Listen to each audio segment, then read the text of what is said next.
बाजार में आज भारी गिरावट देखने को मिली। पिछले कुछ दिनों की गिरावट में निफ्टी अपने हाई से 10% से अधिक गिर चुका है। अब हर निवेशक, हर मार्केट पार्टिसिपेंट यही जानना चाहता है कि इस गिरावट से आखिर क्या समझा जाए। वो ये समझना चाहते हैं कि ये करेक्शन है या फिर कुछ और। एक आम निवेशक के मन में रह रहकर एक ही सवाल उठ रहा है कि इस गिरावट में करें तो क्या करें, क्या करना चाहिए। क्या ये खरीद का मौका है या फिर ये जो गिरावट का दर्द है ये कुछ और दिन सहना पड़ेगा। इसी तर्ज पर हमारे निवेशकों की सारी और हमारे जितने दर्शक हैं उनकी सारी उलझनें दूर करने के लिए हम लेकर आए हैं ये खास पेशकश, मुनाफा वसूली या मंदी की आहट। और इस चर्चा में हमारे साथ जुड़ चुके हैं मार्केट एक्सपर्ट अजय बग्गा जी। अजय सर, बहुत स्वागत है आपका जी बिजनेस पे। सर, मुझे सबसे पहले तो ये बताइए, तरह तरह के कारण बताए जा रहे हैं मार्केट में। जिस तरह की गिरावट हमने पिछले कुछ दिनों में, पिछले कुछ हफ्तों में देखी है, एक समय ऐसा लगा कि हल्की फुल्की कमजोरी है, रेंज बाउंड मार्केट है। कई एक्सपर्ट्स ने कहा भी कि भाई चलिए ये कंसोलिडेशन का फेज है। मैं आपसे समझना चाहती हूं आपकी क्या अंडरस्टैंडिंग है इस गिरावट को लेकर।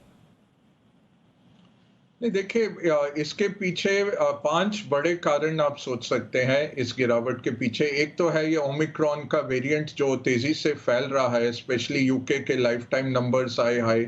यूरोप में लॉकडाउन हुआ, नेदरलैंड्स में, ऑस्ट्रिया में पहले से ही थोड़ा लॉकडाउन चल रहा था। तो मार्केट विचलित हो रहा है कि क्या लॉकडाउन वापस लौट के आ रहे हैं, उससे इकोनॉमी पे इम्पैक्ट होगा, मार्केट सेंटिमेंट पे इम्पैक्ट आया है। दूसरा एक अहम बात है कि जो सेंट्रल बैंक्स ने नेहाजी पिछले हफ्ते चेंज किया अपना रवैया, मॉनेटरी स्टिमुलस पुल बैक करने का, जो टाइटनिंग आ रहा है, तो जो स्टिमुलस आ रहा था वो मार्केट से विड्रॉ होगा, उससे मार्केट्स थोड़े चिंतित हैं। तीसरा बड़ा कारण जो आज ट्रिगर रहा कि जो बाइडेन का जो बिल्ड बैक बेटर करके उनका जो $2 ट्रिलियन का प्लान है अमेरिका के लिए, वो पारित नहीं हो पाया क्योंकि उनके जो 50वें सेनेटर हैं डेमोक्रेट, जो मैंचिन करके, उन्होंने कहा कि मैं इसको सपोर्ट नहीं करूंगा। उनका सपोर्ट नहीं आता तो मेजॉरिटी नहीं है सेनेट में पास करने की। तो लोगों को यही लगा, मार्केट्स को यही लगा, मॉनेटरी स्टिमुलस तो ऑलरेडी विड्रॉ हो रहा है, फिस्कल स्टिमुलस अगर पारित नहीं होता है तो मार्केट में सपोर्ट कहां से आएगा, तो इससे चिंता बढ़ी। चौथा कारण था हॉलिडे सीजन है, ये लास्ट 2 हफ्ते नॉर्मली फंड मैनेजर्स छुट्टी पे गए होते हैं, वॉल्यूम स्लो थे, कम वॉल्यूम्स पे वॉलेटिलिटी बहुत बढ़ जाती है। और पांचवा है कि अहम लेवल्स मार्केट तोड़ रहा था पिछले हफ्ते से, आज बहुत अहम लेवल टूटे। वहां पे क्या होता है, स्टॉप लॉसेस ट्रिगर हो गए बहुत जबरदस्त। आज बहुत अहम लेवल टूटे, वहां पे क्या होता है, स्टॉप लॉसेस ट्रिगर हो गए बहुत जबरदस्त। और जिस तरह से मार्केट गैप डाउन खुला, लगभग 1000 पॉइंट नीचे खुलते ही गया, वो दिखा कि बहुत सारे स्टॉप्स हुए और एक क्राउडेड ट्रेड हो गई नीचे जाने की, और वॉल्यूम स्लो होने के कारण खरीदार नहीं आए सामने। तो ये 5 मेन कारण आप कह सकते हैं मार्केट्स गिरने के।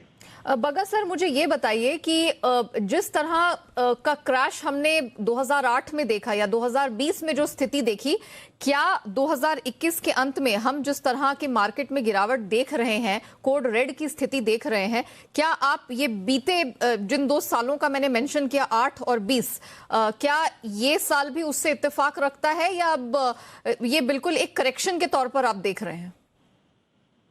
करेक्शन है नया जी। अगर आप देखें तो ओवरऑल 2008 में क्या था, लेवरेज बहुत हाई था, उस तरह का लेवरेज तो है नहीं मार्केट में। कंपनियों की बैलेंस शीट भी स्ट्रांग है, बैंक्स की बैलेंस शीट स्ट्रांग है, हाउस होल्ड्स के पास ट्रिलियंस ऑफ डॉलर्स की सेविंग है क्योंकि वो छुट्टियों पे नहीं गए, डिस्क्रिशनरी नहीं किया। तो 2008 तो नहीं है। 2020 अननोन था, लॉकडाउन हुआ तेजी के साथ और मार्केट पूरा गिरा, वो हमने पचा लिया। 2 वेव्स हो चुकी हैं, कई कंट्रीज में 3 वेव्स भी हो चुकी हैं। तो और सरकारों को भी पता है कि इकोनॉमी को कैसे बहाल रखना है, कैसे वो इतना स्ट्रिक्ट लॉकडाउन ना करें। तो 2020 में नहीं है। अब ये देखना है कि हर 1.5 साल में 10% की करेक्शन आती है मार्केट में। आज हमने 10% क्रॉस कर लिया, 11% निफ्टी में आ गया, 17% बैंक निफ्टी में ऑलरेडी हम नीचे हैं। अब ये तो 1.5 साल का हुआ। हर साल में 2-3 बारी 5% मार्केट करेक्ट होता है, हर 2 साल में 20% आता है, हर 4 साल में 40% मार्केट जाता है। 40% तो हो गया पिछले साल।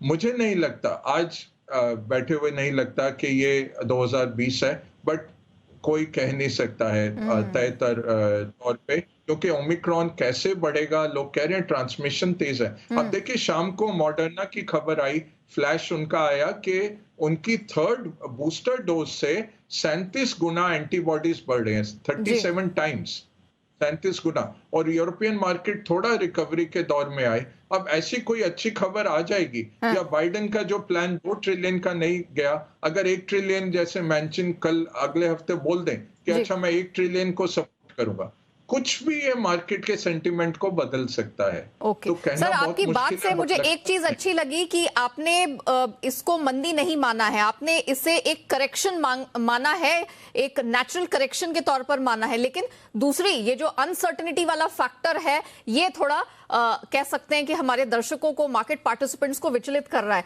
लेकिन चलिए अब हमारी चर्चा में IIFL सिक्योरिटीज के संजीव भसीन साहब को भी शामिल करते हैं। भसीन सर, गुड इवनिंग, बहुत स्वागत है। सर, मुझे ये बताइए कि ये जो गिरावट हमने देखी, खासतौर से आज की जो मार्केट हमने देखी, ये गिरावट कब तक जारी रहने वाली है? Good evening. अब कब तक जारी रहेगी? मुझे तो लगता है आज ही हो गया जो होना था। रोज थोड़ी आप 700 500 पॉइंट निफ्टी पे गिरेंगे। तो जिसकी जो एक लीवरेज पोजीशन थी वो कट गई। और जैसे अजय ने आपको समझाया कि ये कोई ये कोई बहुत लोग कहते हैं लिक्विडिटी ड्रिवन रैली थी। I think it is totally unfounded. This is the coming of the retail investors. 3 crore account खुले हैं इन द लास्ट 6-9 मंथ्स, और वो बता रहा है कि our flows maybe were dependent on a lot of FI money some time back, but last 5 महीने से तो FIs बेच रहे हैं। अब उनका क्या कोलैटरल रिस्क है, डॉलर है, वीकर रूपी है, ये मेरे को नहीं पता। Hang Seng market has gone into a bear market, तो there could be a lot of collateral. साथ में we've had a very buoyant IPO market where lot of the fintechs were priced much higher than was expected जी। और वो एक drag था। तो I think balancing of books है। मुझे किसी भी हाल में इंडिया में कोई मंदी नहीं दिख रही, और ये सब एक अपॉर्चुनिटी है लेने का, because India credentials are standing flying high. अभी आपको जैसे अजय ने मेंशन किया, मडर्ना ने एक आपको बता दिया एंटीबॉडी सही है। आज FM ने कहा कि इन्फ्लेशन की दर 6% से नीचे है। RBI has guided that there is no need of raising rates. हमारा GDP collection is coming at a strong pace. Our indirect and tax collection on GST are the highest. तो मैं ऐसे लाइन, लेकिन market में सब कुछ price था because India was price to perfection, और एक मच नीडेड करेक्शन है। ये हर बुल मार्केट में होता है। अब उसको कहना that the end of the bull market, वो तो टाइम ही बताएगा। According to me, we are done with this correction for this year. I would be very optimistic before the budget of hitting 18,000 plus. Bhasin sir, आपने बिल्कुल, आपके आवाज में और आपकी बातों में इतना कॉन्फिडेंस है कि जो अभी हमें दर्शक देख रहे होंगे, उनके आपने हारे हुए मन को या मनोबल को आई एम श्योर बिल्कुल यहाँ पर बढ़ा दिया है। बगा सर, यहाँ पर भसीन सर ने भी FIIs की निकासी की बात की, और ये थोड़ा आंकड़ा ना सर, बगा सर, थोड़ा बड़ा है। अक्टूबर से अब तक, दिसंबर खत्म नहीं हुआ है, 90,000 करोड़ से अधिक का आउटफ्लो। क्या ये अंतर्राष्ट्रीय बाजार की अपनी दिक्कतें हैं, डॉलर इंडेक्स जो चढ़ा है वो कारण है, या इंडिया को लेके कुछ कंसर्न्स है, गिवन द फैक्ट कि महंगाई की भी मार हम झेल रहे हैं और रुपया बहुत तेजी से कमजोर हुआ है? बगा सर, आपकी क्या रीडिंग है? नेहा जी, इंडिया से जब पैसा निकलता है ना, तो आप ये सोचिए, क्योंकि हमारा दरवाजा ज्यादा बड़ा है। 2008 में मेरे पास FIs बोलते थे यार, जब हम मार्केट्स में गए तब ताइवान जैसा मार्केट था, निकलने गए तो थाईलैंड जैसा मार्केट हो गया था, और भारत से हम पैसा निकाल पाए। तो यहाँ से पैसा निकल सकता है आराम से, जितना भी आप बेचिए। देखिए 2-3 हजार करोड़ दिन का बेच रहे हैं, और वो हम एब्जॉर्ब करते जा रहे हैं। तो पहली बात ये। दूसरी बात ये है कि FIs का काफी यहाँ पे 23% हमारा मार्केट ओन्ड है FIs से। तो अगर $3.5 ट्रिलियन का मार्केट है, तो आप लगभग $1 ट्रिलियन का तो FIs का ओनरशिप है। $1 ट्रिलियन पे अगर इस साल में 50,000 करोड़ निकले हैं, जनवरी से अगर आप देखिए 58,000 करोड़, और अगर अप्रैल से देखिए तो 1 लाख करोड़ निकला है। 1 लाख करोड़ आप मैं आपको एक आंकड़ा देता हूं। ARK फंड, आर्क फंड जो है कैथी वुड्स का, उसका एक फंड से $10 बिलियन निकल गया, 75,000 करोड़ एक फंड से। और ये पूरे भारत के मार्केट से 1 लाख करोड़ आपका अगर 10-12 बिलियन डॉलर निकल भी गया, कोई बड़ी बात नहीं है। भसीन साहब ने जो कहा 26 लाख रिटेल अकाउंट महीने के खुल रहे हैं, 11,000 करोड़ आपके एसआईपी के तौर पे आ रहे हैं महीने दर महीने।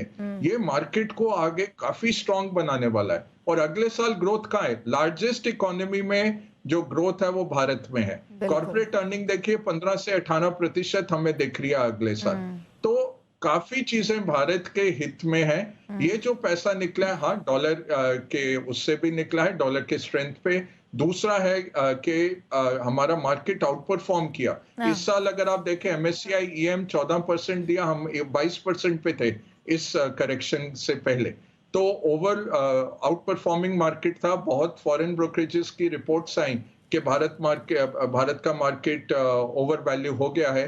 और अब हम चाइना चलते हैं जो -40 है। अगले साल चाइना, इंडोनेशिया, मेक्सिको देखते हैं। तो ये थोड़ा सा रहता है, बट आप ओवरऑल देखिए 1 ट्रिलियन डॉलर में 10 बिलियन निकला भी तो कितना निकला आपका? बिल्कुल, ये आपने बहुत वाजिब पॉइंट्स सामने रखे कि मार्केट रोबस्ट है और भारतीय इकोनॉमी है वो खासी तगड़ी, और शायद यही एक बड़ा कारण है कि हम एफआईआईज के आउटफ्लोज को ध्यान दे रहे हैं, लेकिन जो डीआईआईज ने यहाँ पैसा लगाया है जिनमें किसी तरह की भी शंका नहीं दिखाई दी भारतीय मार्केट्स को लेके, वो भी हमने अभी तक नजरअंदाज किया है। तो वो भी एक देखने वाली बात होगी। भसीन सर, मैं क्विकली आपसे जानना चाहूंगी कि आपने कहा कि अब इसके आगे गिरावट नहीं दिखेगी, अगला ट्रिगर यहां से तेजी का सर क्या होगा, कब तक आएगा? क्या एक प्री बजट रैली के लिए हमें तैयार रहना चाहिए? बिल्कुल, देखिए मेरे हिसाब से तो जो मार्केट से पैसा बाहर गया है वो वापस भी इंडिया में ही आएगा। अब वो आज आए कल आए, I would expect the FIIs to again reallocate a lot of money in 2022। बी, आप ये लेके चलिए कि आज जो सेल ऑफ था वो ये था कि Dow futures were lower because of the package and some political wrangling. उससे कोई इंडिया का इतना लेना देना नहीं है। Thirdly, over reaction on leverage positions and certain amount of जिसे कहते हैं कैपिचुलेशन, वो था। फोर्थली, आपके यहाँ तो जिसे कहते हैं आज नंबर जो आ रहा है कि एंड ऑफ दिस ईयर हमारे यहाँ 147 करोड़ वैक्सीन लग चुकी होंगी, which is higher than anywhere in the world.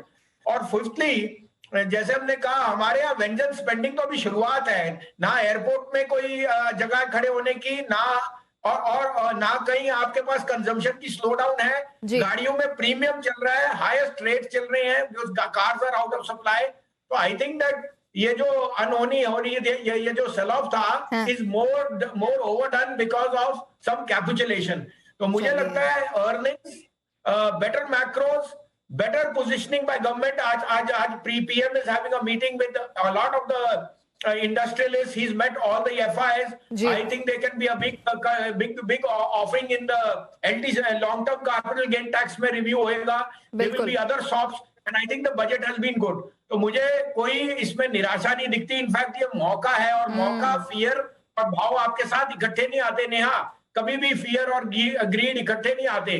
तो फियर जब आता है तो मौका आता है, और मौका जब आता है तो भाव आता है। सर, ये बहुत ही आपने पते की बात कही। तो एक तरह से जो गिरावट आई है उसमें हताश होने के बजाय इसको एक मेगा सेल के तौर पर देखिए, जो मौका है आपके पास बेहतरीन। और आपको बताएं कि बाजार में जो आज की गिरावट है उसके बाद अब एक ट्रेडर और निवेशक को क्या करना चाहिए, इस पर हमने जी बिजनेस के मैनेजिंग एडिटर अनिल सिंघवी से भी बात की, और देखते हैं कि वो आपको क्या करने की सलाह दे रहे हैं। ट्रेडर्स और इन्वेस्टर्स दोनों के लिए अलग अलग स्ट्रेटेजी होगी इस बाजार में।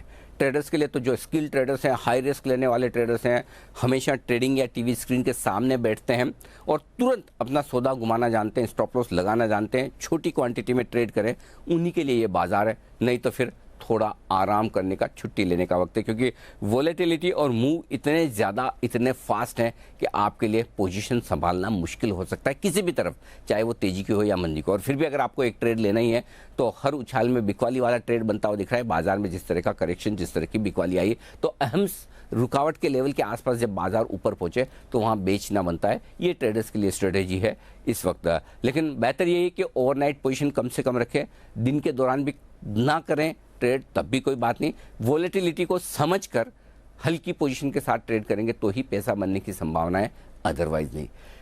जहाँ तक इन्वेस्टर्स का सवाल है, कभी कभी मार्केट में ऐसा वक्त होता है कि आप कुछ भी करें गलत पड़ेंगे, चाहे खरीदें चाहे बेचें या फिर होल्ड करें, क्योंकि ये सब करने के बाद दूसरी लेग का जो ट्रांजैक्शन होगा, समझिए आपने खरीदा है तो आपके लिए हो सकता है उसके बाद भी नीचे के लेवल मिल जाए, आपने बेचा है उसके बाद हो सकता है नीचे थोड़ा गिर जाए लेकिन आप वापस ना ले पाएं और बाजार घूम जाए। होल्ड करने में भी आपको मुश्किल भरा वक्त थोड़ा और देखना पड़ सकता है। तो ये एक कश्मकश वाला समय है, लेकिन मेरी राय ये होगी कि हमने जिन लोगों को इन्वेस्टमेंट करके बड़ा डर लग रहा है कि हमने गलत तो नहीं कर दिया, 18,000 पे ले लिया, 17,000 पे ले लिया, अब क्या करें, उन लोगों को ये याद करना चाहिए मार्च 2020 जब 12,400 से निफ्टी घट कर 7,500 तक पहुंचा और उसके बाद 18,500 भी हुआ है।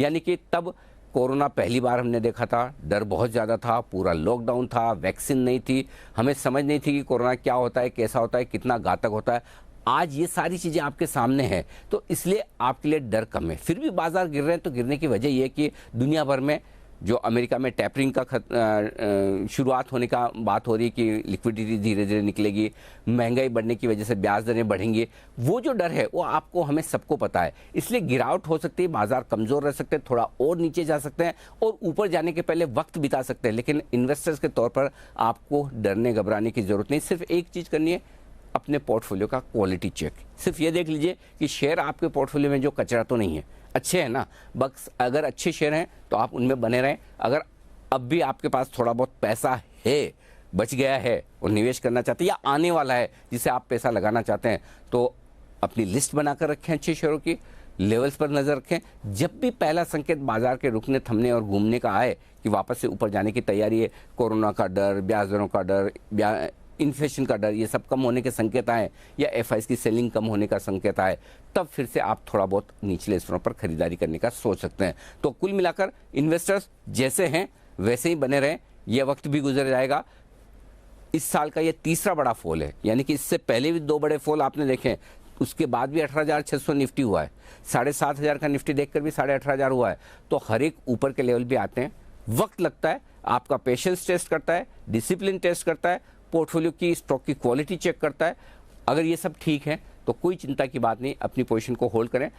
आज नहीं, 6 महीने बाद, 1 साल बाद, 3 साल बाद आपको प्रॉफिट बनाकर निकलने का मौका बाजार जरूर देगा। बस ये कि आपकी खड़े रहने की, पोजीशन होल्ड करने की और नया निवेश करने की ताकत होनी चाहिए। बिल्कुल, तो घबराना नहीं है, फिर चाहे आप कारोबारी हो, ट्रेडर हो या निवेशक हो, क्वालिटी चेक करना है, समय देना है, पेशेंस रखना है और बिल्कुल मनोबल यहां पर ना खोए। मुनाफा वसूली या मंदी की आहट, इस खास चर्चा में हमने एक बात तो समझ ली है कि जाहिर तौर पर हमारा बाजार, हमारे जितने दर्शक हैं वो यहां पर मंदी की खाई में तो नहीं गिर रहे, लेकिन अब मौका कहां है कमाई का, इसी पर हम बात करेंगे अब। और मेरे साथ अजय बग्गा जी और संजीव भसीन जी बने हुए हैं। भसीन सर, मुझे बताइए निवेशकों के लिए अब क्या मौके बन रहे हैं? आपने कहा कि मुनाफा वसूली है, करेक्शन है, ये तो मौका है, तो मुझे जरा बताइए कि अब कमाई का मौका मिलेगा कैसे? सेक्टोरली जाएं, थीम्स पर फोकस करें या ब्रॉडर मार्केट में या क्वालिटी स्टॉक्स पे फोकस करके चलें? हाँ बिल्कुल, क्वालिटी स्टॉक्स में फोकस कीजिए। मैं यहाँ रिकमेंड करूंगा कि HDFC ट्विंस, बजाज ट्विंस में काफी करेक्शन आ गई, they are the erstwhile market leaders, और जो भी इनमें करेक्शन है वो लीजिए। मुझे लगता है बैंक्स में जो 17% का फॉल फ्रॉम इट्स हाइज है is unwarranted. In fact banks will be the harbinger of growth. Bond yields are stable और उनकी जो कॉस्ट ऑफ डिपॉजिट है वो लोएस्ट पे है। साथ में जो एनपीए प्रोसेस था स्टील, पावर, इंफ्रा में, वो बहुत पॉजिटिव है। और मुझे लगता है कि because of FI over ownership, ये जो बैंक्स में सेल ऑफ है ये मौका है। रियल एस्टेट में हम बहुत पॉजिटिव है, कंस्ट्रक्शन में बहुत पॉजिटिव है। तो मेरे को तो ओवरऑल काफी कुछ ही अच्छा लगता है और Nifty itself is giving you that opportunity. हाँ, IT and pharma will be a good bellwether against the rupee weakness, but आज सरप्राइजिंगली नेहा रुपया भी बहुत स्ट्रेंथ दिखा रहा है। ये बात आपने सही कही सर। नहीं सकता, even the dollar seems to have topped out. And secondly मैं यहाँ ये भी कहूंगा कि Fed can not keep both ends going. Rate hikes, US ने 2007 से 16 रेट हाइक्स की थी और markets went to record highs. Rate hike is an indication that growth is back. Inflation is worrisome in the short run, but if rates are hiked, they are there because there is enough demand. So don't take it negatively. Initially, there is this sell-off. Later on, this gets discounted. So I think financials or rate sensitives will do very, very well. and along with that real estate, construction and a bit of IT, pharma.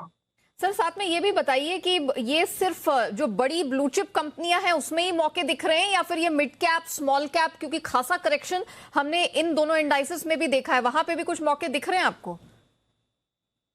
बिल्कुल, mid caps में आप stock specific रहिए, देखिए आपके पास या तो कोई अच्छा म्यूचुअल फंड लीजिए, नहीं तो एक सिलेक्शन बनाइए, क्योंकि मिड कैप्स में जो 30-40% सेल ऑफ आया है, it's more to do with collateral risk. आज आपको एक टिप्पणी देता हूं, अभी एक सुप्रिया लाइफ साइंसेज है, मैं पढ़ रहा था ट्विटर पे, 72 टाइम्स ओवर सब्सक्राइब हुआ। तो अब अगर आपने वो फ्रेंजी में जाना है तो आप अपने मिड कैप्स को कोलैटरली बेच रहे हैं और न्यू इश्यूज में लगा रहे हैं, तो ये रोटेशन जो हो रही है वो आपको नए निवेशक को तो मौका दे रही है। इस कारण से मुझे मिड कैप्स में बहुत वैल्यू दिखती है। In fact 2022 again will belong to mid caps, so I can reiterate that good mid caps will definitely be the order of the day. Okay Bagga sir, मैं आपसे जानना चाहूंगी, आप निवेशकों को, हमारे जो दर्शक इस समय आपको देख रहे हैं, सुन रहे हैं, उनके लिए क्या सलाह होगी 2022 में, क्योंकि अब बस इस साल के 7 से 8 कारोबारी दिन ही बचे हैं, तो मुझे बताइए कि निवेशकों को आप क्या सलाह देंगे, 2022 का पोर्टफोलियो कैसा होना चाहिए? मेरे ख्याल से वसीम साहब ने सब कवर कर लिया, बहुत सहमत हूं इनसे नेहा। और मैं कहूंगा कि जब इकोनॉमी टर्न मारती है, इकोनॉमी बढ़ती है, आपके small cap mid cap out perform करते हैं लार्ज कैप से, तो जरूर स्मॉल कैप मिड कैप देखते रहिए। और मैं कहता हूं म्यूचुअल फंड एक अच्छा जरिया है, क्योंकि वो आपको एक असॉर्टमेंट ऑफ मिड कैप वो खरीद के दे देते हैं और स्मॉल कैप भी। तो एक ये है। दूसरा है निवेशित रहिए, क्योंकि अगर 20 साल के आप रिटर्न देखें, अगर आपने टॉप के 20 दिन, 30 दिन, 50 दिन मिस कर दिए तो बहुत बड़ा एक पोर्शन मार्केट का रिटर्न आप मिस कर जाते हैं। तो भयभीत नहीं होना है, इन्वेस्टेड रहना है इस मार्केट में। तीसरा, डर के आगे जीत है। अभी डर है जरूर मार्केट में, बट ये डर कुछ नहीं है, क्योंकि इकोनॉमी हमारी जिस तरह से बुलंदी पे आ रही है, इकोनॉमिक साइकिल बहुत अर्ली साइकिल है और ये चलेगी, अभी काफी लंबे दौर के लिए चलेगी। 2024 के लिए भी सरकार को तैयारी करनी है। बहुत सारे ऐसे आप देखेंगे पॉलिसीज आएंगे जो उनको हेल्प करे 2024 के लिए। वसीम सर, जाते जाते, ट्रेडर्स काफी ज्यादा भयभीत रहते हैं, बड़ा इंपेशेंस भी होता है, घबराए हुए भी रहते हैं, उनके लिए आपकी क्या सलाह होगी संक्षेप में सर? नहीं, ट्रेडर्स को तो ऑब्वियसली लाइट फुटेड होना है। अनिल जी ने बताया आपको, दोनों तरफ के पेयर ट्रेड्स रखिए। अभी आपने देखा है कि IT is outperforming and banks are underperforming, तो trader has to be light footed on both sides. I would still recommend कि ऑप्शंस में ट्रेड कीजिए। अगर आपको वीकनेस दिखती है तो पुट खरीदिए और कॉल को बेच दीजिए, और अगर अब आपको ओवरसोल्ड दिखती है मार्केट, तो it's a good time to write puts and buy some out of the money calls. मुझे लगता है कॉल्स खरीदेंगे अब जनवरी तो आप बहुत फायदा में रहेंगे, because the pullback from here, Neha, can be very, very sharp. चलिए sir, Waseem sir, Bagga sir, आप दोनों का बहुत शुक्रिया आज के अहम दिन और इस अहम मौके पर न सिर्फ क्लैरिफिकेशन देने के लिए कि बाजार की आगे की रणनीति कैसी होगी, आउटलुक कैसा रहेगा, बल्कि हमारे जितने व्यूअर्स आपको देख रहे थे उनका भी मनोबल बढ़ाने के लिए, फिर चाहे वो ट्रेडर हो या फिर निवेशक हो। Thank you so much Bagga sir and Waseem sir. चलिए, हमारी इस खास चर्चा में इतना ही। मुझे दीजिए इजाजत। नमस्कार।